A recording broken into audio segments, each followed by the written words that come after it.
Sir start చేసేస్తాను sir.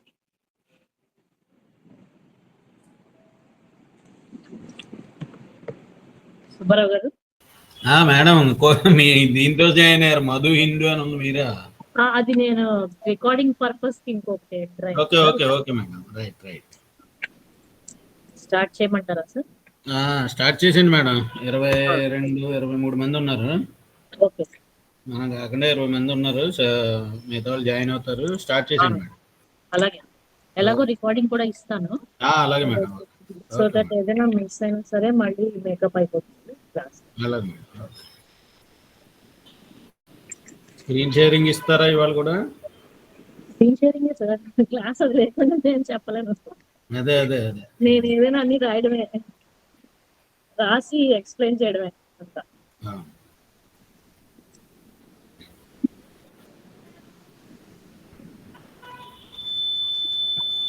1 second sir, water తాగేసి 1 second మంచినీళ్ళు తాగేసి.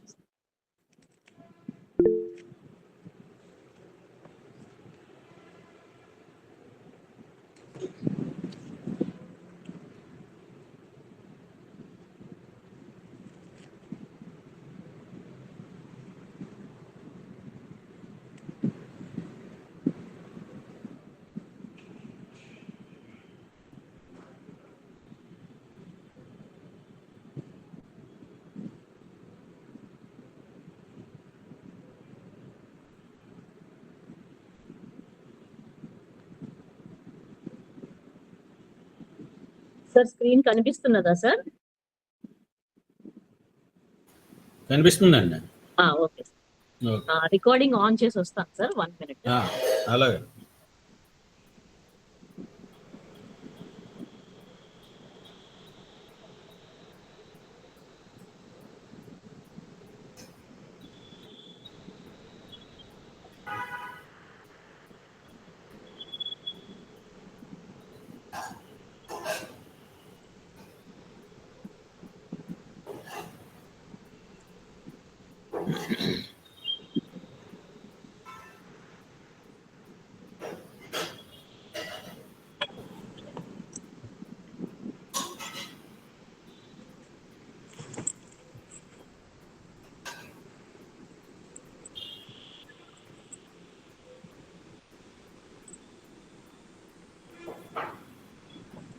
అందరికీ నమస్కారం.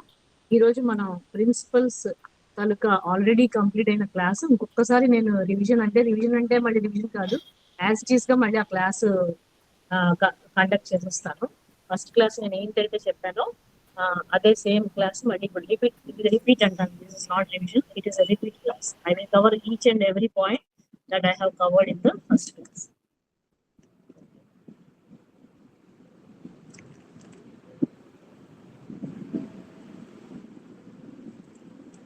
ప్రిన్సిపల్స్ ఆఫ్ ఇన్సూరెన్స్ లోని మనకి ఇప్పుడు మొత్తం అంతా కంప్లీట్ అయిపోయింది. నిన్న చెప్పుకున్నాము, దాంతో ఆ పుస్తకం అంతా ప్రతి ఒక్క కాన్సెప్ట్ కంప్లీట్ చేసాము. అయితే నిన్న చెప్పుకున్న దానికి ముందు ఒక ఫౌండేషన్ ఉంది. ఆ ఫౌండేషన్, ఆ బేస్ అనేది ఫస్ట్ చాప్టర్ లోనే మొత్తం అంతా నిబిడీకృతం అయింది. సో దాని గురించి ఈరోజు ఫస్ట్ టూ చాప్టర్స్ ఈరోజు ఇప్పుడు కవర్ చేయడం అనేది జరుగుతుంది.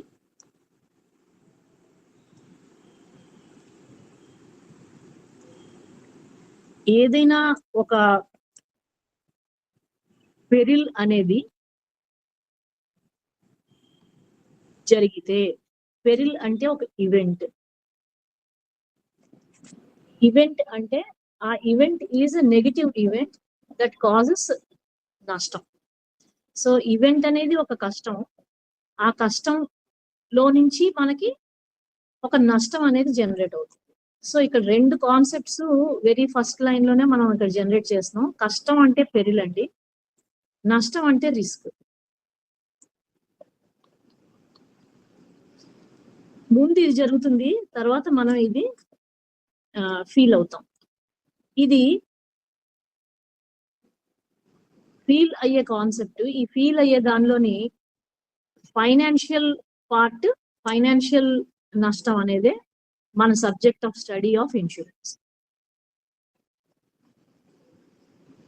ఫైనాన్షియల్ లాస్ ని మనం మేకప్ చేయడమే ఈ ఇన్సూరెన్స్ తాలూకా స్టడీ తాలూకా ధ్యేయం.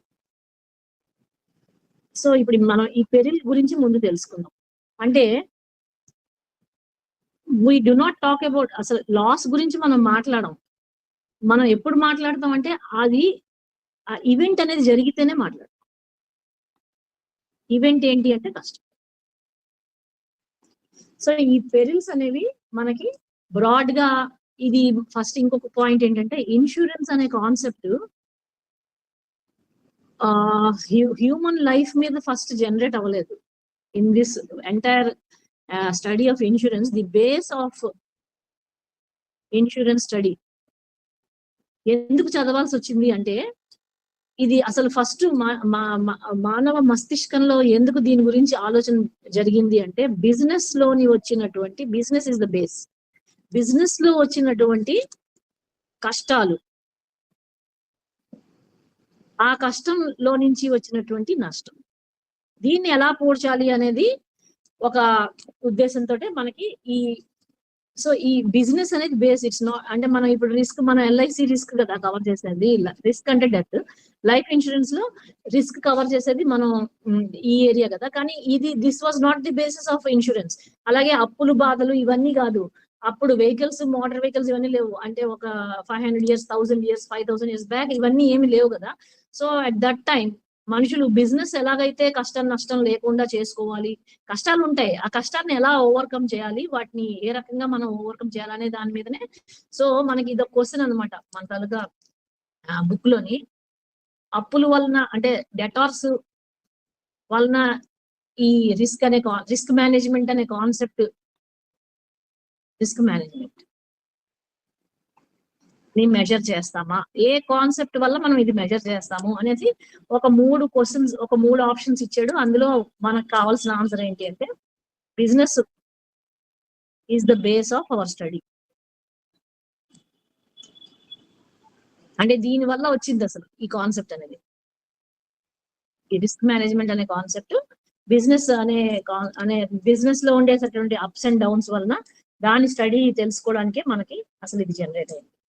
సో ఈ పెరిల్స్ అనేవి ఎన్ని రకాలు చెప్పాను కదా ఇప్పుడే. బిజినెస్ పరంగా మొదలైంది కాబట్టి వాళ్ళు ఎంతవరకు ఆలోచించారు, ఏ రకంగా ఆలోచించారు అంటే, ఈ ఈవెంట్స్, ఎర్త్ క్వేక్స్, అలాగే సైక్లోన్స్, మనకి ఆ చిన్న బుక్ లో ఫస్ట్ పేజ్ లో earthquakes, cyclones, land slides,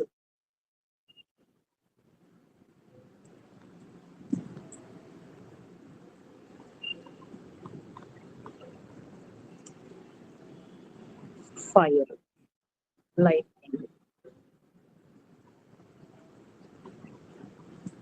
floods.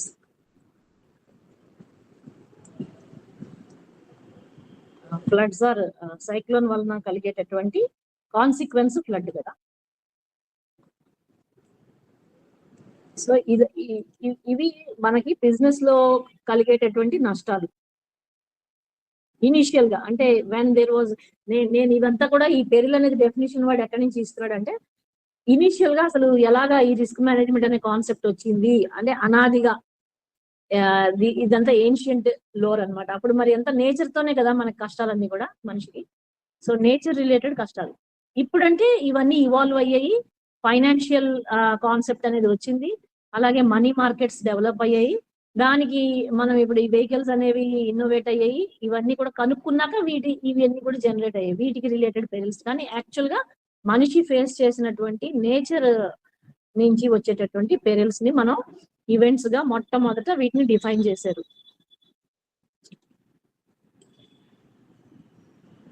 అయితే ఈ పెరిల్స్ లో భాగంగా అప్పుడు కూడా మరి ఇప్పుడు కూడా ఎప్పుడు కూడా ఈ కాన్సెప్ట్ ఉంది,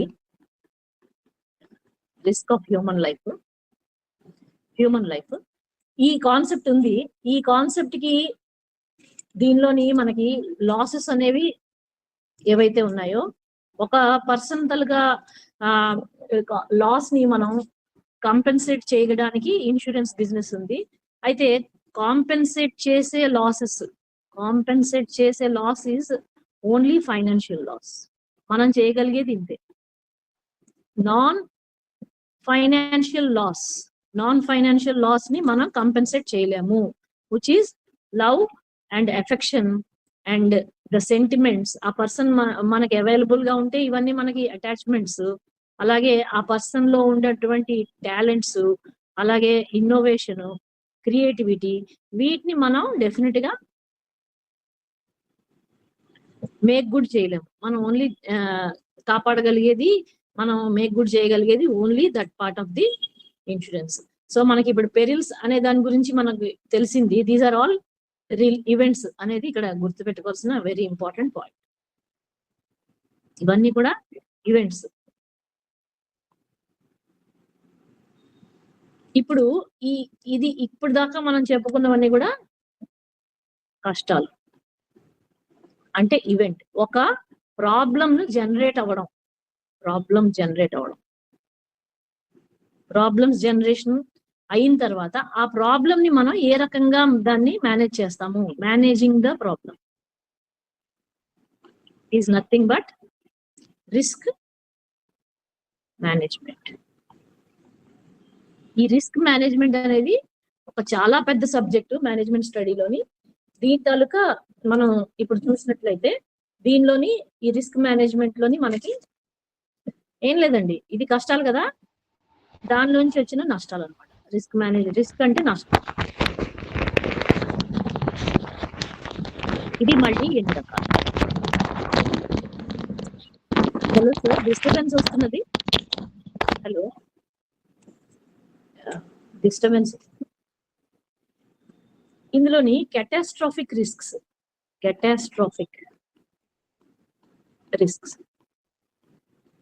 ఈ కెటాస్ట్రాఫిక్ రిస్క్స్ అనేవి ఒక సింగిల్ ఈవెంట్ లోనే కొన్ని వేల వందల మంది, higher number of people face చేసేటటువంటి ప్రాబ్లం.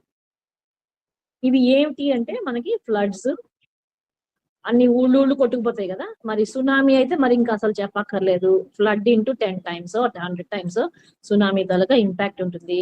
అలాగే ఎర్త్ క్వేక్స్, ఊళ్ళు ఎర్త్ లోకి మనకి బిల్డింగ్స్ అనేది ప్రాబ్లం లోకి వెళ్ళిపోతాయి. ఇది కెటాస్ట్రాఫిక్ రిస్క్.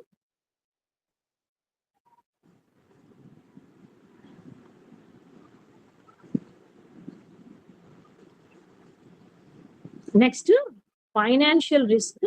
ఇప్పుడే చెప్పుకున్నాం కదా, financial risk, non financial risk. Non financial risk అనేది మనం మేకప్ చేయలేమని కూడా చెప్పుకున్నాం ఇప్పుడే. This is the non financial risk. Financial risk అంటే మనకి తెలుసు, the earning capacity of the person ఉంటుంది కదా. ఎప్పుడైతే ఒక పర్సన్ మన ఇంట్లోని వాక్యూమ్ అక్కరవుతుందో, ఎర్నింగ్ మెంబర్ తాలూకా రిస్క్ అక్కరవుతుందో ఫ్యామిలీలోని, మనం ఏం జరుగుతుంది, అది దానికి కారణం ఏమై ఉండొచ్చు, సిక్నెస్ అవ్వచ్చు, ఆర్ డైరెక్ట్ గా యాక్సిడెంట్ అవ్వచ్చు, లేకపోతే న్యాచురల్ గానే ఇది జరగచ్చు. ఇవన్నీ జరిగినప్పుడు ఆ ఫ్యామిలీ ఫేస్ చేసేటటువంటి లాస్ ఏదైతే ఉందో, it is the loss to the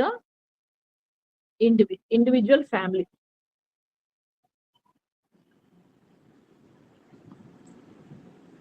so there will be ఈ ఫైనాన్షియల్ రిస్క్ అనేది ఒక ఇండివిజువల్ లాస్ తోనే కాకుండా, ఒక మెంబర్ తాలూకా లాస్ తోనే కాకుండా, ప్రాపర్టీ తాలూకా లాస్ వల్ల కూడా మనకి ఈ ఫైనాన్షియల్ రిస్క్ అనేది కలుగుతుంది.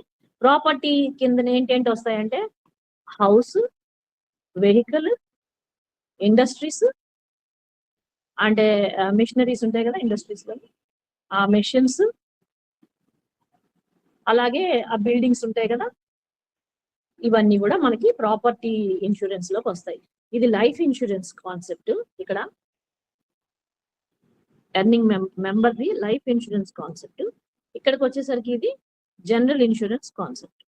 అంటే ఇక్కడ లివింగ్, ఇది non living. So financial risk, non financial risk ఇందులో భాగంగా వస్తుంది. Next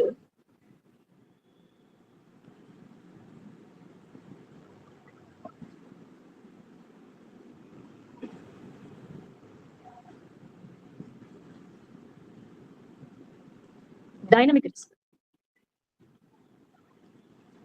dynamic risk and static risk.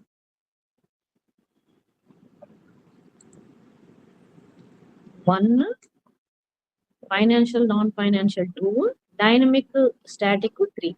Dynamic risk లో ఎట్లా వస్తుంది అంటే ఇందులోని కంట్రీస్ ఎప్పుడైతే అప్స్ అండ్ డౌన్స్, అప్హీవల్స్, ఇప్పుడు బంగ్లాదేశ్ ఉంది ఫర్ ఎగ్జాంపుల్, అక్కడ పొలిటికల్ అప్హీవల్ జరిగింది. Political upheaval and change of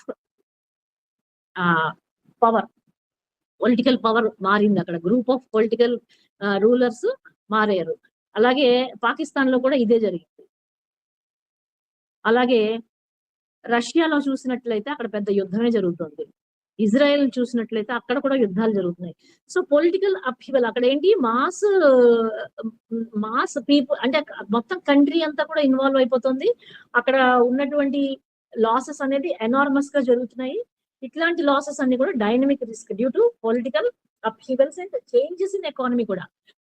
వీటి కారణంగా ఏంటవుతుంది, ఎకానమీ కూడా క్రాష్. ఇప్పుడు చేంజెస్ ఇన్ ఎకానమీ ఇది అమెరికాలో జరుగుతుంది. ఇక్కడ ఏం జరుగుతుంది, చేంజెస్ ఇన్ ఎకానమీ వల్ల రెసిషన్ అనేది చాలా పెద్ద రూపంలో అమెరికాలోని అక్కడ 20% 30% పవర్టీ రేట్స్ ఉండే స్టేట్స్ కూడా అయిపోతున్నాయి. అంటే అలాంటి స్టేట్స్ కూడా తయారవుతున్నాయి యుఎస్ లోనే. The great land of milk and హనీలో కూడా డ్రాస్టిక్ చేంజెస్ ఇన్ ఎకానమీ జరుగుతున్నాయి. So these are classified under dynamic risk. అక్కడి నుంచి ఈ స్టాటిక్ రిస్క్ అనేది లోకి అండి. లోకి అంటే ఒక ఇంట్లో ఫైర్ యాక్సిడెంట్ అయింది అనుకోండి, అది ఓన్లీ ఆ ఇంట్లో మెంబర్స్ కి మాత్రమే సంబంధించినటువంటి చిన్న లెవెల్, స్మాల్ లెవెల్ అప్హీవల్ అనమాట. ఆ ఫ్యామిలీకి మాత్రం అది చాలా పెద్ద విషయం. Theft in the house, inside the house, ఇది అంటే 4 walls. సో స్టాటిక్ రిస్క్లు, డైనమిక్ రిస్క్ డిఫరెన్స్ చూసారా? ఇక్కడ లాట్ ఆఫ్ ఎనర్జీ, ఎక్కువ మంది ఎఫెక్ట్ అవుతున్నారు. ఇక్కడ స్మాల్ స్కేల్ లో ఉంది. Next pure risk.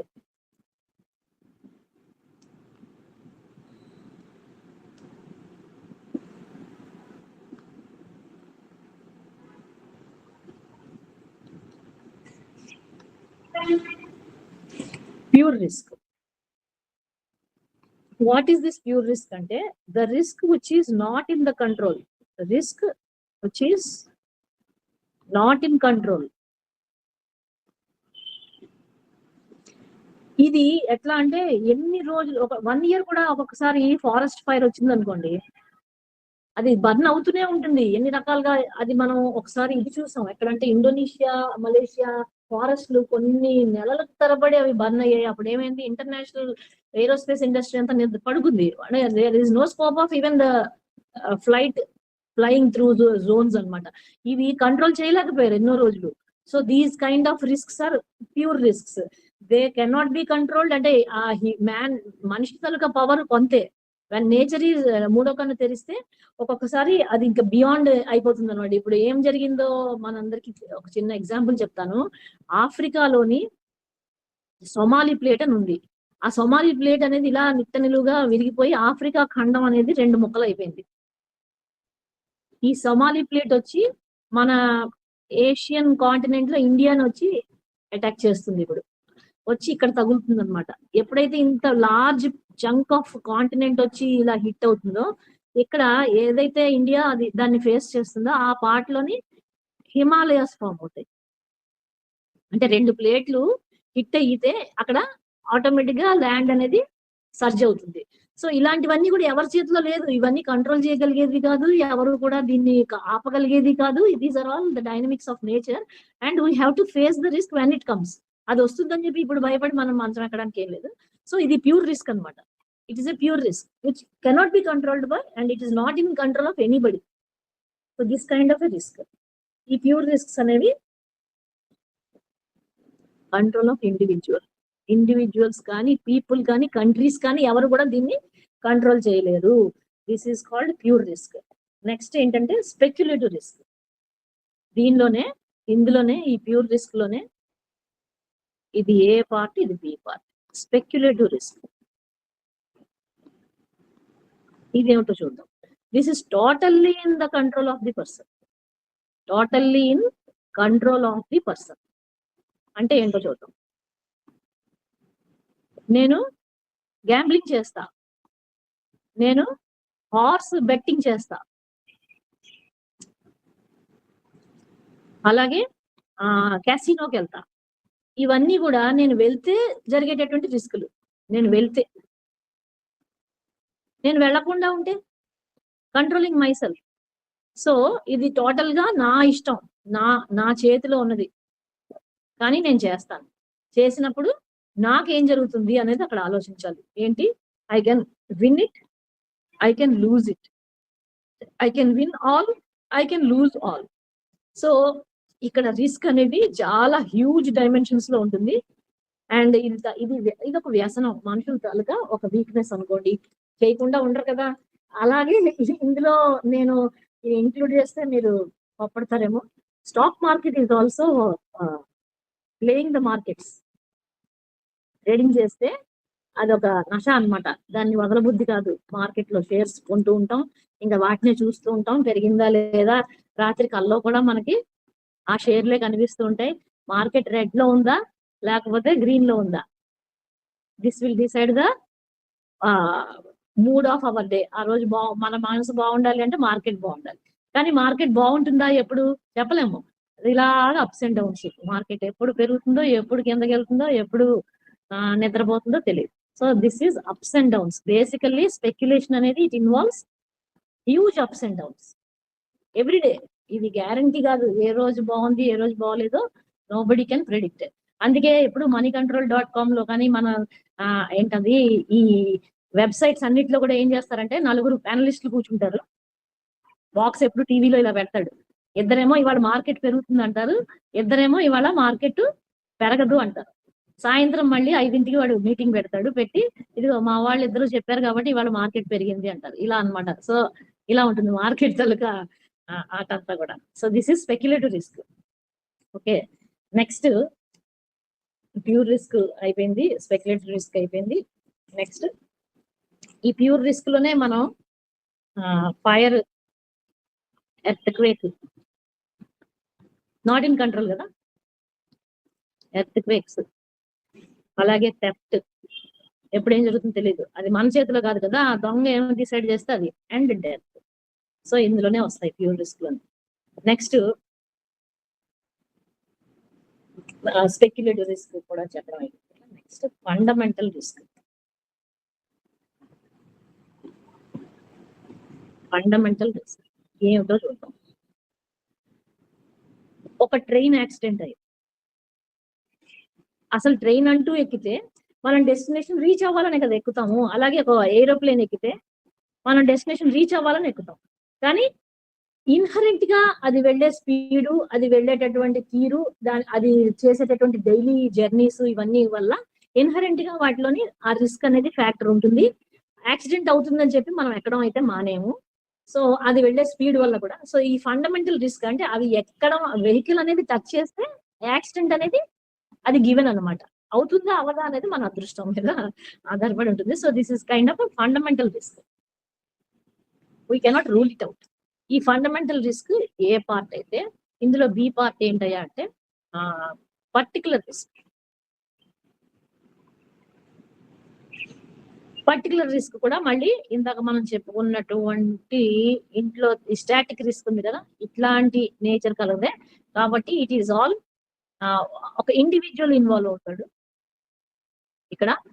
ఇతని ఇంట్లోని సేమ్ థెఫ్ట్ జరగచ్చు, ఆర్ ఫైర్ యాక్సిడెంట్ జరగచ్చు, బర్గ్లరీ జరగచ్చు. సో ఇది కూడా మళ్ళీ ఆ పర్టికులర్ రిస్క్ లోకే మనం క్లాసిఫై చేసుకుంటాం. అండ్ ఇక్కడ దాకా మనం చెప్పుకున్నది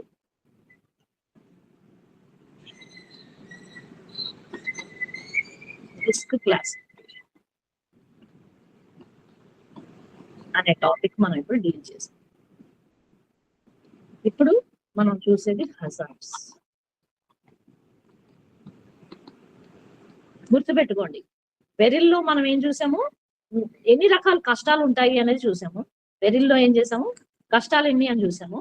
నెక్స్ట్ రిస్క్ క్లాసిఫై చేసేటప్పుడు ఎన్ని రకాల నష్టాలు, ఇవన్నీ కూడా నష్టాలు. రిస్క్ అంటే ఇందాకే చెప్పుకున్నాం కదా, ఎన్ని రకాల నష్టాలు. సో ఈవెంట్ అనేది జరిగిన తర్వాతనే, అంటే కష్టం అనేది వచ్చిన తర్వాతనే నష్టం అనేది మనం లెక్క పెట్టుకుంటాము. కానీ ఇన్సూరెన్స్ కాన్సెప్ట్ లో మనం ముందే నష్టం అనేది క్యాల్కులేట్ చేస్తాం on the basis of actuarials. And దీనికి బేసిస్ ఏంటి అంటే ప్రాబబిలిటీ థియరీ. ఈ ప్రాబబిలిటీ తోటే మనం అసెస్మెంట్ అనేది, ఈ యాక్చురియల్ సైన్స్ కి ఊపిరి అనమాట ప్రాబబిలిటీ అనేది. సో ఇప్పుడు మనం ఇంతవరకు చూసాం రిస్క్ క్లాసిఫికేషన్ అనేది చూసాం. ఇందులోని ఇప్పుడు హజార్డ్స్ అనేవి ఫిజికల్, మోరల్. ఇది మనం మన తాలూకా ఇన్సూరెన్స్ సబ్జెక్ట్ లో మనం చాలా సార్లు మనం డీల్ చేసి మనం రియల్ టైం ఫీల్ అవుతూ ఉంటాము. ఈ ఫిజికల్ హజార్డ్స్ ఏంటి అంటే చెప్పాను కదా, ట్రైన్ అంటూ ఎక్కితే అది యాక్సిడెంట్ అవ్వచ్చు, అవ్వకపోవచ్చు. ఫ్లైట్ అంటూ ఎక్కితే యాక్సిడెంట్ అవ్వచ్చు, అవ్వకపోవచ్చు. ఇవన్నీ కూడా ఫిజికల్. అలాగే పెట్రోల్ డీల్ చేసేటటువంటి కంపెనీస్ ఏవైతే ఉన్నాయో ఇవి నిత్యం ఆ రిస్క్ అనేది వాళ్ళకి చాలా చాలా హై. ఒక ట్యాంకర్, పెట్రోల్ ట్యాంకర్ ఉంది, ఆ ట్యాంకరు దానిగా కంబస్టిబుల్ నేచర్ చాలా హై. చిన్న నిప్పు రవ్వ తగిలినా, ఎక్కడైనా సరే హీట్ పెరిగినా అది వెంటనే హైలీ కంబస్టిబుల్ కాబట్టి వెంటనే అదే వాటర్ ట్యాంకర్ బిజినెస్ చేశాడు అనుకోండి, ఆ ట్యాంకర్ లో నీళ్లు ఉన్నాయనుకోండి, వీడి రిస్క్ వెరీ లో. ఇది ఫిజికల్ హజార్డ్ అనమాట. The nature of physical hazard మనం ఇక్కడ చూస్తున్నాం. సో ఇట్లాంటివి, అలాగే ఇలాంటి ప్లేసెస్ లో ఈ పెట్రోల్ బంక్ లో కానీ, పెట్రోల్ ఇండస్ట్రీలో కానీ అక్కడ ఎవడైనా స్మోకింగ్ చేశాడు అనుకో, అది పార్డనబుల్ అఫెన్సా కాదా? అస్సలు ఎట్టి పరిస్థితుల్లోని అది పార్డనబుల్ కాదు. అలాగే సీషోర్ ఉందనుకోండి, సీషోర్ మన విశాఖపట్నం లాంటి ఊళ్ళలో, మరి ఇక్కడ సైక్లోన్ వచ్చే ఛాన్సెస్ ఉన్నాయి కదా, ఆ సైక్లోన్ చేయి దాటే ఛాన్సెస్ ఉన్నాయి కదా. సో ఏముంటది, 3వ నంబరు ఎగరేసాము, 1వ నంబర్ అలా చెప్తూ ఉంటారు కదా. సో ఇవన్నీ ఎప్పుడు ఉంటాయి? అసలు సముద్రం అంటూ ఉంటే. సో ఇవన్నీ ఫిజికల్ హాజార్డ్స్. అది ఉంటుందా? అన్ని ఊళ్ళల్లో ఉండదు. ఉంటే మనకి హాజార్డ్ ఉంది. ఫిజికల్ హాజార్డ్ విశాఖపట్నానికి ఉన్నట్టు లొకేషన్, మన లొకేషన్. సో ఇది ఫిజికల్ హాజార్డ్. ఇకపోతే మోరల్. ఈ మోరల్ హాజార్డ్ ఏదయ్యా అంటే, ఒక పర్సన్ మ్యాలిఫిక్ ఇంటెన్షన్ తోటి పాలసీ చేస్తే, ఇంటెన్షన్ అంటే దుర్బుద్ధి, మ్యాలిఫిక్ ఇంటెన్షన్ అంటే దుర్బుద్ధి ఆర్ డిజానెస్టీ తో పాలసీ చేయడం అంటే సప్రెసింగ్ అంటే వాళ్ళు మనకి ఉన్న విషయాన్ని చెప్పకుండా దాచిపెట్టి, ప్రపోజల్లో అన్ని కూడా నో నో నో నో రాస్తారు. అన్ని నోలేనా? నిజంగా నోలేనా? కాదు. ఎస్లు ఉన్నా కూడా నోలు రాస్తారు. ఎక్కడ? స్మోకింగ్ కి, డ్రింకింగ్ కి నోలు రాస్తారు. ఇవి రాసి అసలు ఇది నిజంగా చెప్తే ఇస్తామా పాలసీ? సో ఇది మెటీరియల్ అనమాట, సప్రెసింగ్ మెటీరియల్ ఫ్యాక్ట్. ఇది చాలా ఇంపార్టెంట్ మనకి. అలాగే సెల్ఫ్ డిక్లరేషన్ ఏరియా వచ్చేసరికి age, which is the most primary fundamental fact, fundamental material fact మనకి ఏజ్ అనేది. బికాస్ ప్రీమియమే పెగ్ అయి ఉంటుంది ఏజ్ మీద. సో ఇలాంటి ఫ్యాక్ట్స్ ని దాచిపెట్టడం, జస్ట్ ప్రీమియం తగ్గించుకోవడానికి ఆ ఐడియాలు, అంటే ఇలాంటి ప్లాన్లు వేయడం, ఇలాంటివన్నీ కూడా మోరల్ హజార్డ్స్ అనమాట మనకి. ఎల్ఐసికి, మనకి మన ఇండస్ట్రీకి ఇది చాలా పెద్ద లాస్, మోరల్ హజార్డ్ ఏరియా. అందుకే మనం మోరల్ హజార్డ్ రిపోర్ట్ కూడా తీసుకుంటాం. ఎప్పుడైతే పాలసీ ఒక ఇది దాటిపోతే మనం మోరల్ హజార్డ్ రిపోర్ట్ తీసుకుంటాం from the ABM, DO or the branch manager. And also ఈ మోరల్ హజార్డ్ ఉన్నదనుకోండి సివియర్ గా, వాట్ విల్ వి డూ? వాళ్ళు కనుక ఇవన్నీ లేకుండా స్ట్రైట్ ఫార్వర్డ్ గా ఉన్నది ఉన్నట్టు మనకి చెప్తే మనం ఏం చేస్తాం? We will decline the proposal. అంటే మనం ఏం చేస్తున్నాం? We will avoid the risk. మనం కవర్ చేయం, అవాయిడ్ ద రిస్క్. సో ఇది మనకి హజార్డ్ అనే టాపిక్.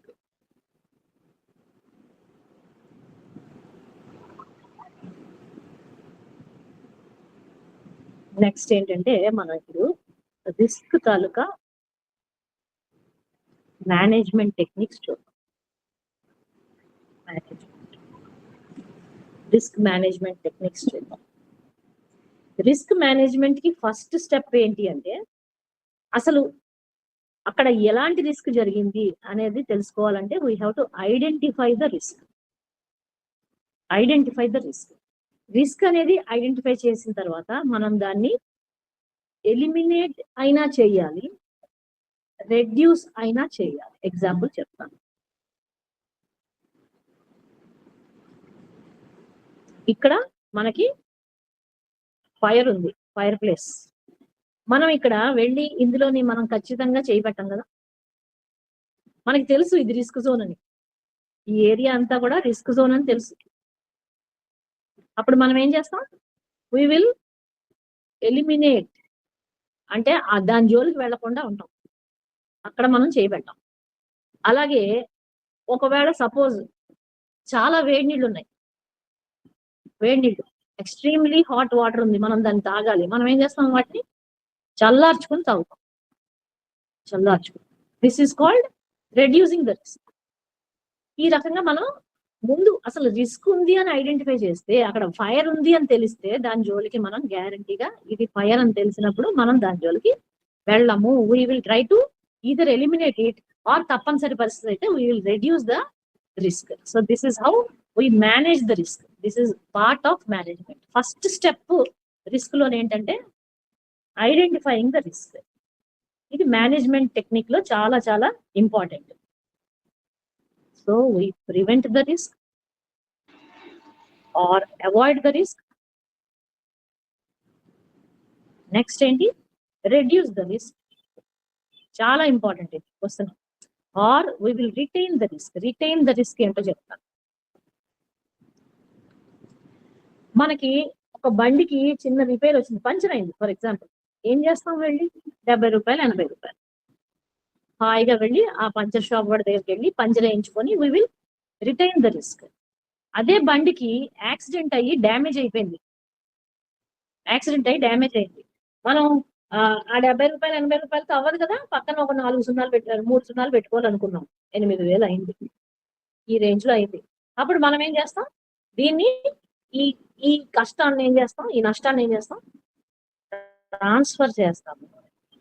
ఇక్కడే ఇన్సూరెన్స్ తాలూకా పాత్ర ఎంట్రీ జరుగుతుంది. జనరల్ ఇన్సూరెన్స్ బండి ఇన్సూరెన్స్ చేస్తాం కదా, వెహికల్ విల్ బి ఇన్షూర్ చేసి మనం డెఫినెట్ గా క్లెయిమ్ చేసుకుంటే మనకి అది కవర్ అవుతుంది. అంటే ఏమైంది, ఇక్కడ మనది out of pocket expenses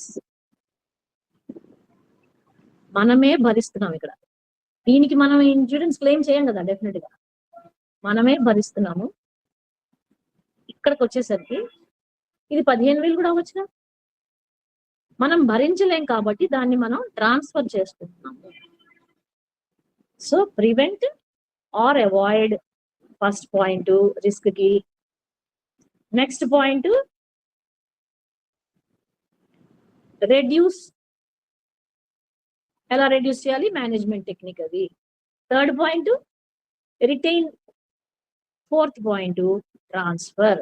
and this is exactly the role of the insurance company. So management, risk management లోని ట్రాన్స్ఫర్ ఎక్కడైతే జరుగుతుందో, నిన్న చూసాం కదా, రీఇన్సూరెన్స్ చూసాం కదా, మళ్ళీ అది కూడా user 1, user 2, user 3, extent of loss ఒకళ్ళ నుంచి ఒకళ్ళకి ఎన్ని రకాలుగా, ఏ స్టేజ్ కన్నా 4th స్టేజ్ 5th స్టేజ్ కూడా అక్కడ పూల్ అయిపోతారు కదా వాళ్ళంతా. నిన్న చూసాం మనం రీఇన్సూరెన్స్ క్లాస్ లో. రీఇన్సూరెన్స్ లో ఏమైంది, వాళ్ళంతా పూల్ అయిపోయి ఎంతమంది అయినా పనిచేసుకుంటున్నారు. ఇదంతా ఏం జరుగుతుంది అక్కడ, ట్రాన్స్ఫర్ ఆఫ్ రిస్క్. ఒకళ్ళు నాకొద్దు బికాస్ ఇట్ ఈస్ హాట్ పొటాటోని ఎవరు కూడా పట్టుకోరు, దాన్ని వదిలేస్తారు, అంటే పక్కవాడి చేతికి ఇచ్చేస్తాం మనం. So this is the 4th point of transfer of risk. Risk management లో ఈ 4 అనేది చాలా ఇంపార్టెంట్ కాన్సెప్ట్. 4 కాన్సెప్ట్స్.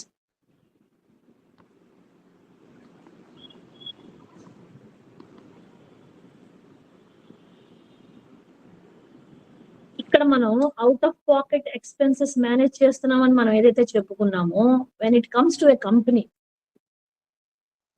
ఇదే పాయింట్.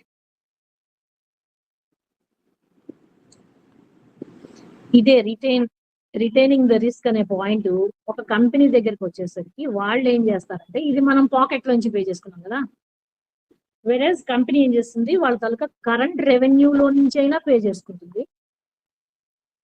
అంటే ఇలా చిన్న చిత్తగా అన్నమాట. పెద్దగా వస్తే వాళ్ళు ఇన్సూరెన్స్ కరెంట్ రెవెన్యూలోంచి పే చేసుకుంటుంది. లేకపోతే వాళ్ళు ఒక స్పెషల్ ఫండ్ పెట్టుకుంటారు, పక్కకి పెట్టుకుంటారు. ఎలాగా మన క్యాష్ డిపార్ట్మెంట్ లో ఇంట్రెస్ట్ అని పెడతాం కదా, ఆ టైప్ లో ఈ స్మాల్ రిస్క్లు అనేది అక్కడైతే వాటిని మీట్ అవుదాం అని చెప్పేసి స్పెషల్ ఫండ్ పెట్టుకుంటారు. Or if the company is not insured, ఈ ట్రాన్స్ఫర్ అనేది ఇంకా స్కోప్ లేదు కదా వాళ్ళకి, ఈ ట్రాన్స్ఫర్ అనేది స్కోప్ లేదు, అప్పుడు మొత్తం కూడా వాళ్ళు బేర్ చేసుకోవాలి.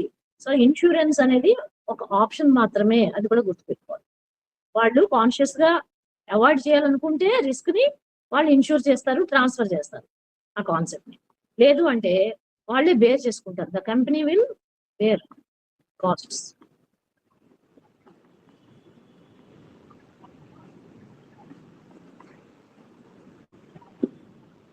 అంటే ఇవి బిగ్ రిస్క్. మళ్ళీ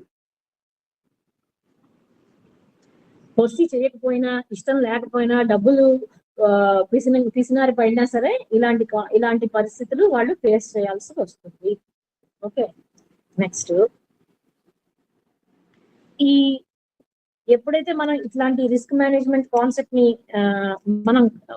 మనం చాలా ఎక్కువ కేర్ తీసుకుంటామో, ఇంట్లో కూడా మనం చూసినట్లయితే రిస్క్ మేనేజ్మెంట్ అనేది మనం ఖచ్చితంగా మన లైఫ్ లోని ఇన్కల్కేట్ చేసుకోవాలి, ఇంబైబ్ చేసుకోవాలి. ఈ రిస్క్ మేనేజ్మెంట్ లోని లాస్ రిడక్షన్ టెక్నిక్స్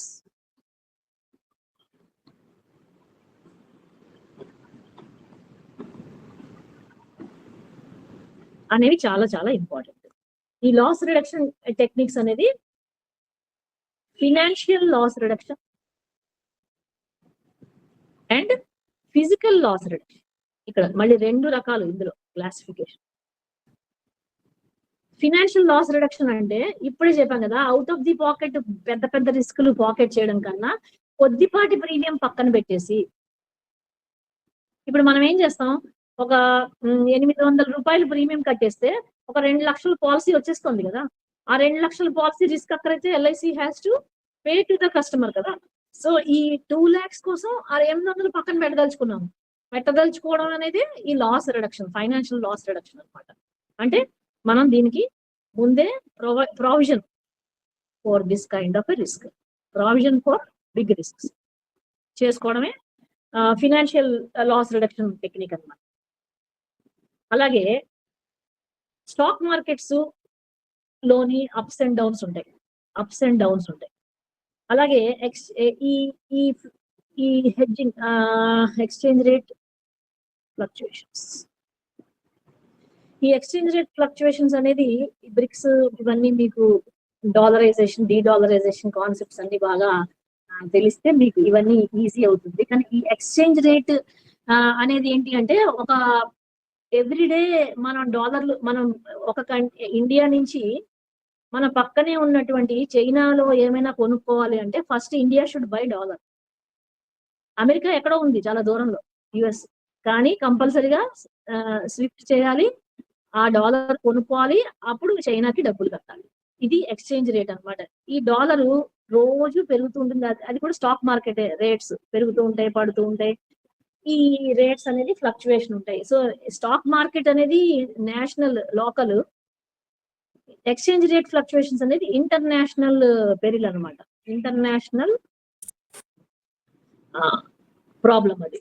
సో ఈ వీటికి కూడా మన ఈ ఎక్స్చేంజ్ రేట్ ఫ్లక్చువేషన్స్ కి అగేన్స్ట్ గా పీపుల్ ఏం చేస్తారు అంటే, పెద్ద పెద్ద కంపెనీస్ ఏం చేస్తాయి అంటే హెడ్జింగ్ అనే కాన్సెప్ట్ టేకప్ చేస్తాయి.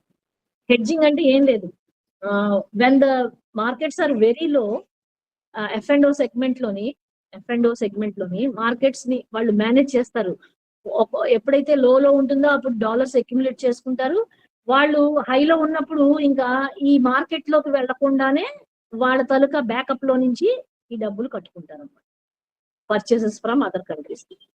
So this is called hedging. Hedging అంటే ఒక స్మాలర్ రిస్క్ జోన్ లో ఎంటర్ అయిపోతారు, హయ్యర్ రిస్క్ టైమ్ లోని దాన్ని అవాయిడ్ చేసి ఈ స్మాలర్ రిస్క్ జోన్ లో అక్యుములేట్ చేసిన డబ్బులతోటి మార్కెట్ లోకి వాళ్ళ డబ్బుల్ని రిలీజ్ చేసుకుంటారు to buy and to do purchases.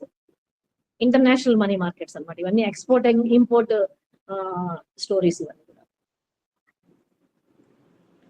ఇక ఇందులో మనం ఫైనాన్షియల్ లాస్ రిడక్షన్ చూసాం. ఇప్పుడు మనం ఇది చూద్దాం, ఫిజికల్ లాస్ రిడక్షన్.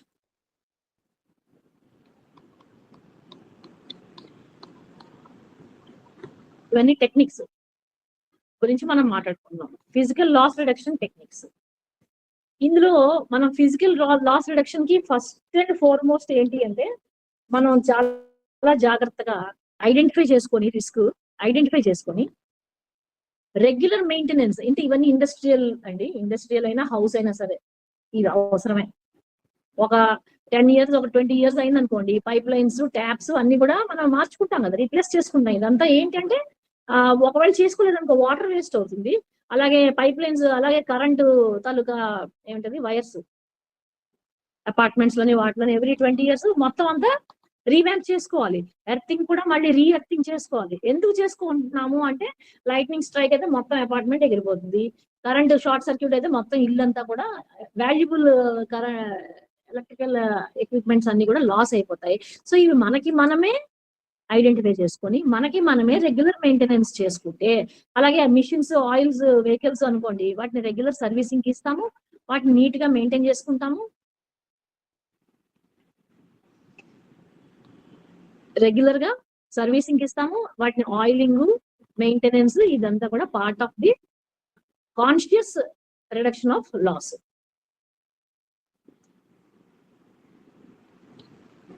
అలాగే ఆటో రెస్పాన్స్ టు డేంజర్స్. ఇది ఎక్కడ వస్తుంది అంటే, మనకి ఇప్పుడు బాగా టెక్నాలజీ అంతా పెరిగింది కదా, పెరగడం వల్ల మనం ఏం చేస్తున్నాము, స్మోక్ డిటెక్టర్స్ ట్రిగ్గర్ అవుతాయి. అలాగే ఆటోమేటిక్ గా వాటిని, ఆ స్మోక్ ని కంబస్ట్ చేయడానికి, వాటిని క్లోజ్ చేయడానికి, వాటిని ఫైర్ ఫైటింగ్ ఎక్విప్మెంట్ ని అరేంజ్ చేసుకుంటాము. ఓకే, అలాగే రెగ్యులర్ డ్రిల్స్. ఆ ఫైర్ ఫైటింగ్ ఎక్విప్మెంట్ ఉంటే సరిపోదు కదా, మళ్ళీ వాటిని ఎలా వాడాలో తెలుసుకునే ఎంప్లాయీస్ కూడా వాళ్ళకి రెగ్యులర్ డ్రిల్స్ కంటే మన ఆఫీస్ లో కూడా చేస్తూ ఉంటారు కదా ఇవన్నీ కూడా. అలాగే ఈ స్మోక్ డిటెక్టర్స్, స్మోక్ అలారమ్స్, ఈ సేఫ్టీ ప్రికాషన్స్ తీసుకోవడమే మన తాలూకా identification and regular maintenance tips అన్నమాట. ఫిజికల్ లాస్ రిడక్షన్ లో ఫస్ట్ స్టెప్ ఇది. ఏది? Self control. మనమే దాన్ని limiting the chance of risk. మరి ఇది కాకుండా ఇప్పుడు రెండో ఉంది, పెద్ద ఇండస్ట్రీస్ లోని, ఫర్ ఎగ్జాంపుల్ ఆయిల్ ఇండస్ట్రీ ఉంది. Separation, oil, gas and glass కూడా, ఇవన్నీ కూడా handle with care zones. Utmost care, ఏదో క్యాజువల్ కేర్ కూడా కాదు, సివియర్. ఎందుకంటే ఈ ఐటమ్స్ అన్ని కూడా మనం ఒక వెహికల్ నుంచి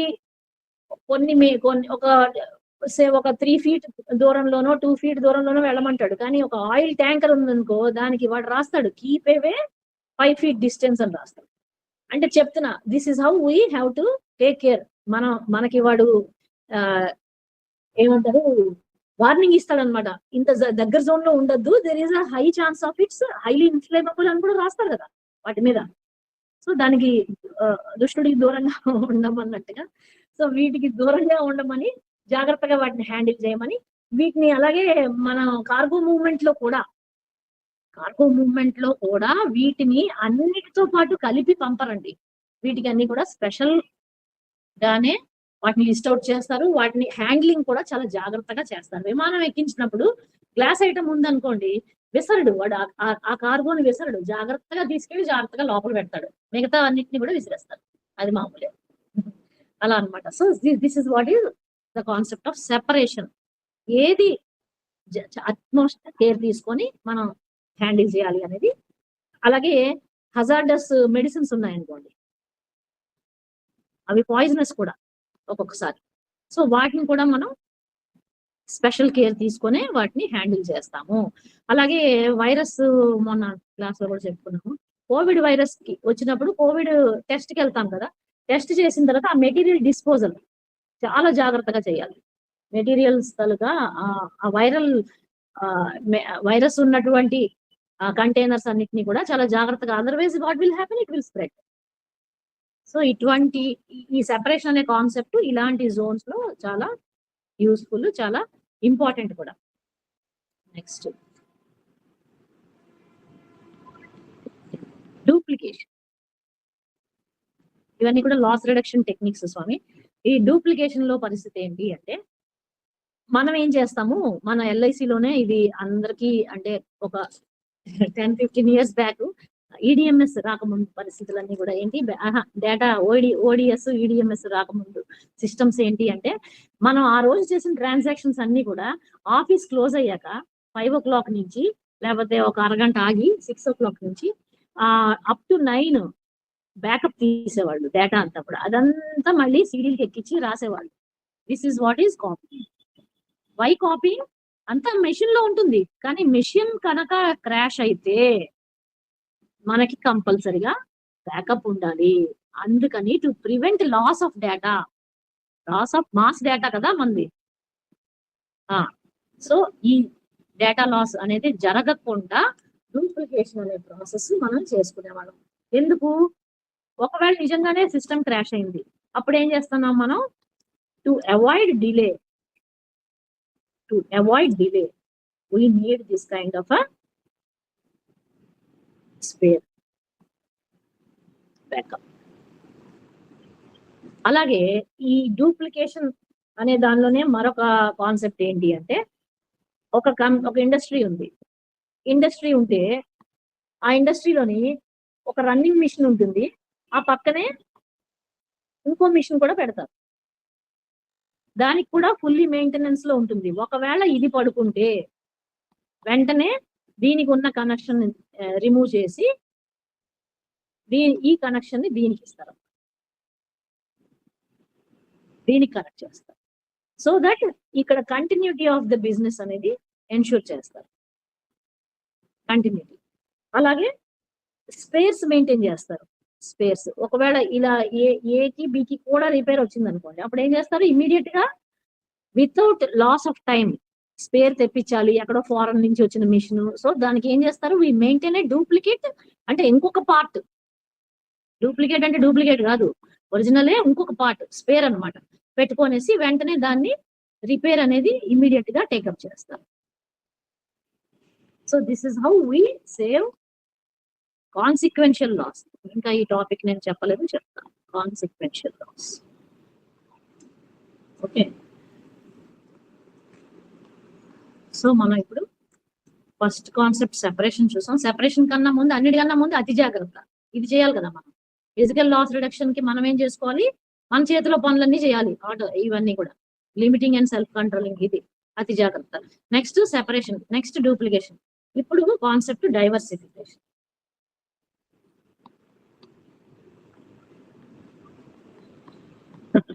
షేర్ మార్కెట్ లో అందరికి పోర్ట్ఫోలియో మెయింటైన్ చేసే వాళ్ళు ఎవరైతే ఉంటారో వాళ్ళందరికీ దీని స్టోరీ చాలా బాగా తెలుస్తుంది. ఎప్పుడు కూడా మన దగ్గర ఉన్న ఫండ్ అంతా కూడా ఒక్క బాస్కెట్ లో పెట్టకూడదు. మొత్తం ఫండ్ ని we have to distribute it into separate entities. ఎందుకే ఫండ్ మేనేజ్మెంట్ అడ్మినిస్ట్రేషన్ అంతా కూడా వాళ్ళు ఫాలో అయ్యేది ఇంతే. వాళ్ళు ఏం చేస్తారు? వేరియస్ షేర్స్ లోని అమౌంట్స్ ని లాడ్జ్ చేస్తారు. ఎందుకు? ఒకటి పడిపోయినా సరే మిగతావి సేఫ్ గా ఉంటాయి.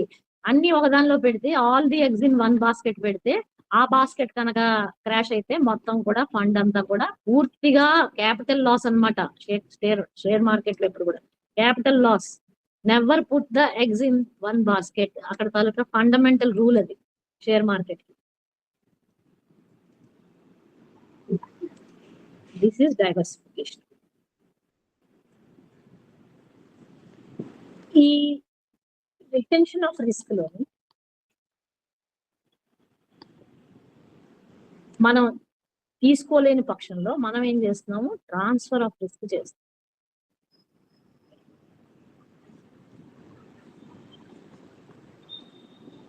And the subject of study of this entire book, ఈ మన తాలూకా ఈ ప్రిన్సిపల్స్ పుస్తకాన్ని తాలూకా సబ్జెక్ట్ ఆఫ్ స్టడీ మొత్తం ఈ transfer of risk taluka story. ఇక్కడ నుంచి అసలు సబ్జెక్ట్ మనకి స్టార్ట్ అవుతుంది.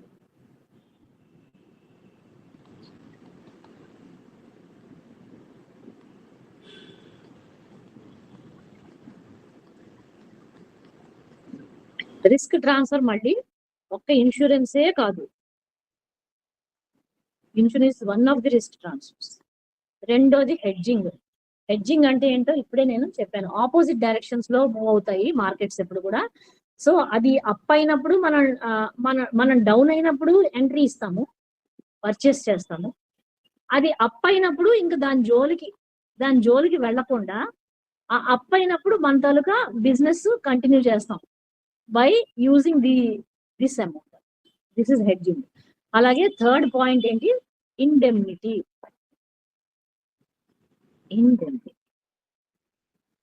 ఈ 3 రకాలుగా మనం ట్రాన్స్ఫర్ చేస్తాం రిస్క్ ని.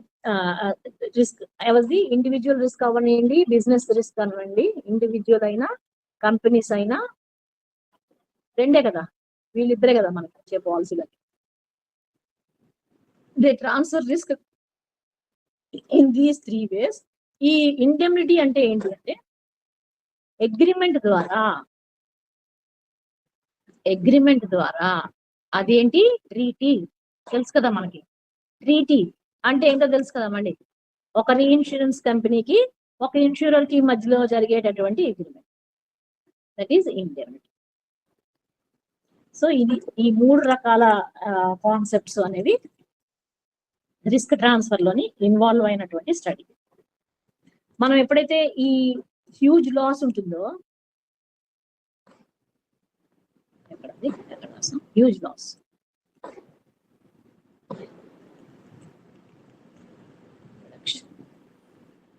reduction of risk,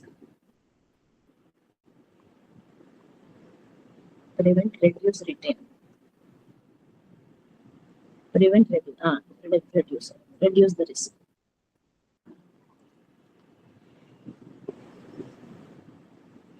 ఈ రెడ్యూసింగ్ ద రిస్క్ అనే కాన్సెప్ట్ దగ్గరకు వచ్చేసరికి, సపోజ్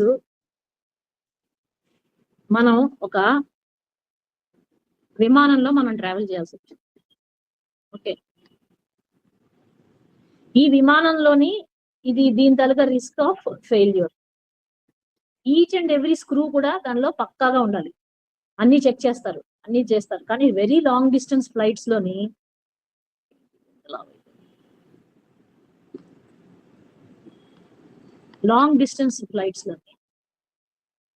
ఏమవుతుంది అంటే ఈ ఇంజిన్స్ ఏవైతే ఉన్నాయో అవి ఈ జెట్స్ లోని 4 ఇంజిన్స్ మెయింటైన్ చేస్తారు.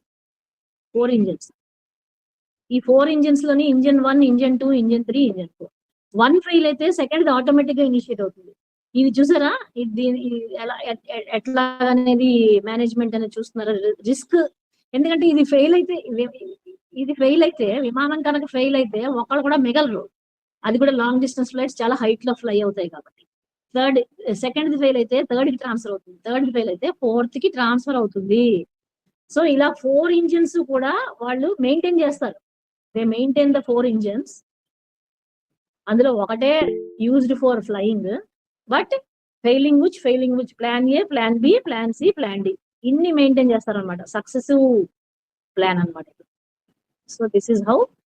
ఎందుకు ఇది కనుక క్రాష్ అయింది అనుకోండి, there is a lot of 100% loss of lives కాకుండా ఇక్కడ మనకి ఇన్వెంటరీ ఉంది కదా, విమానం అనే ఒక ఐటమ్ ఉంది కదా, అది కూడా చాలా కాస్ట్లీ. ఈ హ్యూమన్ లైఫ్స్ కన్నా అన్నిటికన్నా చాలా చాలా కాస్ట్లీ ఆ విమానం ఖరీదు. సో ఆ విమానం కూడా లాస్ అవుతుంది, ఆ కంపెనీకి హ్యూజ్ లాస్.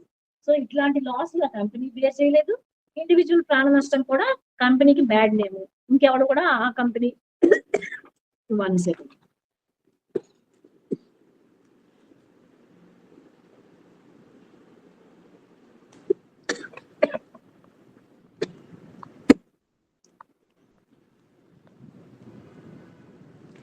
సో ఆ బ్యాడ్ నేమ్ అనేది రాకుండా వాళ్ళు చాలా జాగ్రత్తలన్నీ తీసుకుంటారు. నెక్స్ట్,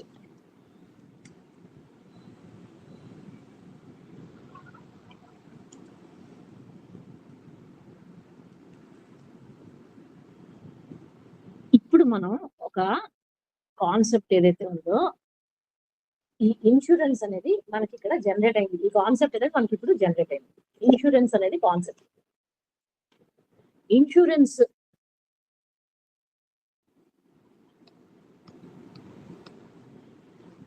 తాలూకా రోల్ మనకి ఎంటర్ అయింది. ఇక్కడ చూసాం కదా, ఎప్పుడు ఇక్కడ వచ్చింది.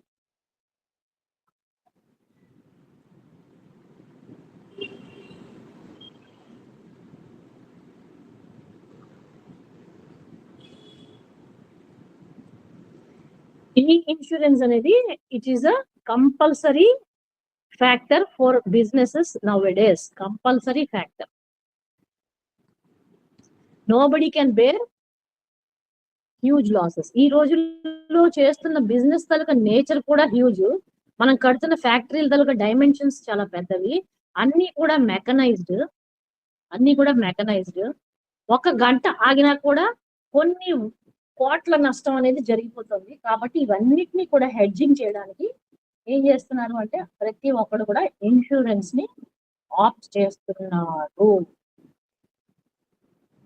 సో ఇక్కడతో మన తలుగా first part of the class మనకి చాలా మటుకు కవర్ అయింది. అయితే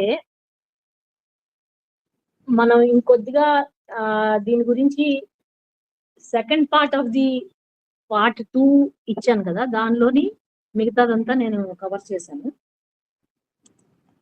అందులో అంటే వీడియో ఆల్రెడీ అప్లోడ్ చేశారు అనుకుంటా గ్రూప్ లోని. అది మనం ఫాలో అయిపోతే దీని తర్వాత కంటిన్యూషన్ సిరీస్ గాను అది ఉంటుంది. అలాగే ఇక్కడ మనకి ఈవెంట్స్ ఇంకొక హాఫ్ అన్ అవర్ నేను ఇది కవర్ చేస్తే మీకు ఈ ఇన్సూరెన్స్ లోకి వచ్చినప్పుడు ఇన్సూరెన్స్ కాన్సెప్ట్స్ అనేది మనకి తెలుసుకుంటాము. ABC అనేటటువంటి మనకి 3 ఈవెంట్స్ చెప్పుకుందాము. ఒకటేమో రిస్క్ అండి. రిస్క్ అంటే ఆ పర్సన్ తాలూకా loss of the human life value element. Human life తాలూకా ఫినాన్షియల్ వాల్యూ తాలూకా ఎలిమెంట్ ఇక్కడ రిస్క్ ఎలిమెంట్ అనేది ఇక్కడ మనం చెప్పుకుంటున్నాం. ఇది ఈవెంట్ ఏ. ఇంకొకటి ఏంటి అంటే ఒక కారు. మూడోది ఏంటి అంటే housing loan. Car loan, housing loan and risk of the life of the person. Okay, ఈ కార్ ఏదైతే ఉందో ఈ పర్సన్ ఈ కార్ యాక్సిడెంట్ ఇన్వాల్వ్ అయి ఉన్నాడు. అక్కడ అతని తాలూకా రిస్క్ అక్కరైంది. రిస్క్ అంటే డెత్ అండి. మళ్ళీ చెప్పను. ఈ కార్ లోన్ ఉండిపోయింది, ఈ హౌసింగ్ లోన్ ఉండిపోయింది, ఈ పర్సన్ తాలూకా లాస్ జరిగింది. ఇప్పుడు ఈ ఫ్యామిలీకి ఇతను ఇన్సూరెన్స్ చేశాడు కాబట్టి ఈ ఎస్టేట్ అంటే సమ్మేషుడ్ ప్లస్ బోనస్ అండి ఈ ఫ్యామిలీకి అందుతుంది. ప్లస్ ఆయన కార్ తాలూకా ఇన్సూరెన్స్ చేశాడు కాబట్టి కార్ కి జరిగిన డ్యామేజ్ అంతా కూడా వెహికల్ లోన్ క్లియర్ చేస్తుంది అండ్ కార్ కూడా వాళ్ళకి మిగిలిపోతుంది. మళ్ళీ అసెట్ అనేది వాళ్ళకి మిగిలింది. చూసారా ఇక్కడ అసెట్ అనేది మిగిలింది. అండ్ నెక్స్ట్ హౌస్ తీసుకున్నాడు ఆ పర్సన్. ఆ హౌస్ తాలూకా మార్టిగేజ్ లోన్ తీసుకున్నాడు కాబట్టి మార్టిగేజ్ ఇన్సూరెన్స్. ఇక్కడ vehicle insurance, water vehicle insurance, ఇది లైఫ్ ఇన్సూరెన్స్ తీసుకున్నాడు. ఈ ఎస్టేట్ వచ్చింది, వెహికల్ లోన్ తీరిపోయింది అండ్ ఆల్సో హౌసింగ్ లోన్ కూడా ఇన్సూరెన్స్ కంపెనీయే తీర్చింది. ఇప్పుడు ఆ ఫ్యామిలీ ఈ 3 బర్డెన్స్ నుంచి కూడా తప్పించుకున్నారు.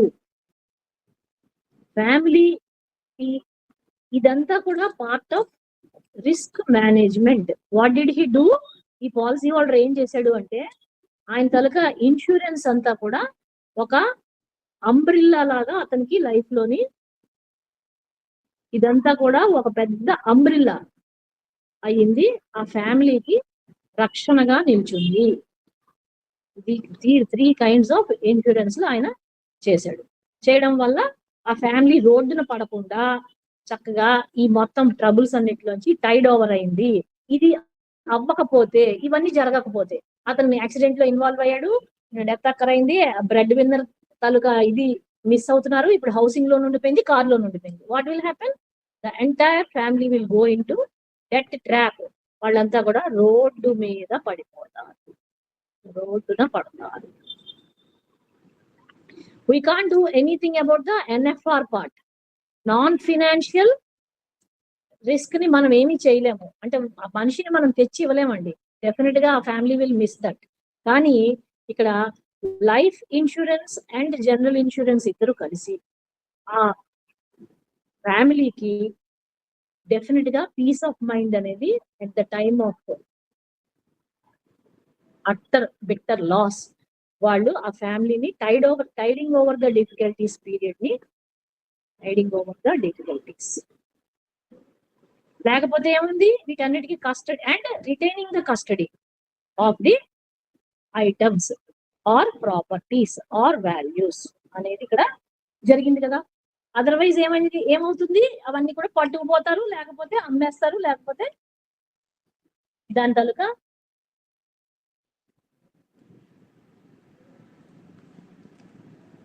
ఏమిటంటారు దాన్ని, వర్డ్ రావట్లేదు, వేలం వేసేస్తారు మొత్తం అంతా కూడా కదా. ఓకే, ఇప్పుడు ఈ యాక్చువల్ లాస్ ఏంటి ఇక్కడ అంటే loss of the breadwinner, loss of the income to the family. ఈ loss of income to the family వలన ఇది actual loss to the family. దాని తర్వాత ఏం జరుగుతుంది, ఈ యాక్చువల్ లాస్ తర్వాత కాన్సిక్వెన్షియల్ లాసెస్ ఉంటాయి. కాన్సిక్వెన్షియల్ లాసెస్ ఏంటి అంటే ఇన్సూరెన్స్ లేకపోతే గురించి నేను చెప్తున్నా. ఈ వెహికల్ అనేది పట్టుకుపోతారు, హౌస్ అనేది వేలం అయిపోతుంది. సో ఇవన్నీ కూడా వాళ్ళు loss of vehicle, loss of house, అంటే ఫుడ్ లేదు, షెల్టర్ లేదు. ఎప్పుడైతే ఈ ఎర్నింగ్ మెంబర్ పోతుందో ఫుడ్ లాస్, తర్వాత లాస్ ఆఫ్ షెల్టర్, చూసారా ఎంత దైన్యమైన పరిస్థితి. Next loss of payment capacity, వాళ్ళు ఒక ఫీజు కట్టలేరు పిల్లలకి, ఇంకా అలాంటి ఇంటి రెంట్ అన్ని కూడా, ఇంకా ఇవన్నీ కూడా కాన్సిక్వెన్షియల్ లాసెస్ అండి. ఓకేనా, కాన్సిక్వెన్షియల్ లాస్, యాక్చువల్ లాస్, ఈ రెండిటి తాలూకా సమ్మేషన్ ఉంది కదా, ఈ రెండు కలిపిన తర్వాత maximum possible loss, maximum possible loss అంటారు.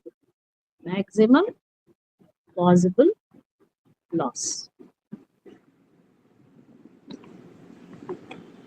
ఈ మాక్సిమం పాసిబుల్ లాస్ ఏదైతే ఉందో, ఈ maximum possible loss into actual peril ఉంది కదా, యాక్చువల్ పెరిల్ అది ప్రాబబిలిటీయే కదా. ఇప్పుడు ఇది కూడా ప్రాబబిలిటీయే, ప్రతి ఇంట్లోని జరగదు కదా ఈ loss of the earning member అనేది. ఇట్ ఈస్ పాసిబిలిటీ కదా. సో అందుకే పాసిబుల్ అని వర్డ్ యూస్ చేస్తాం. And actual peril, the possibility of the actual peril multiplied by, ఇక్కడ maximum possible loss multiplied by the the possibility of the actual peril happening is equal to the probability of the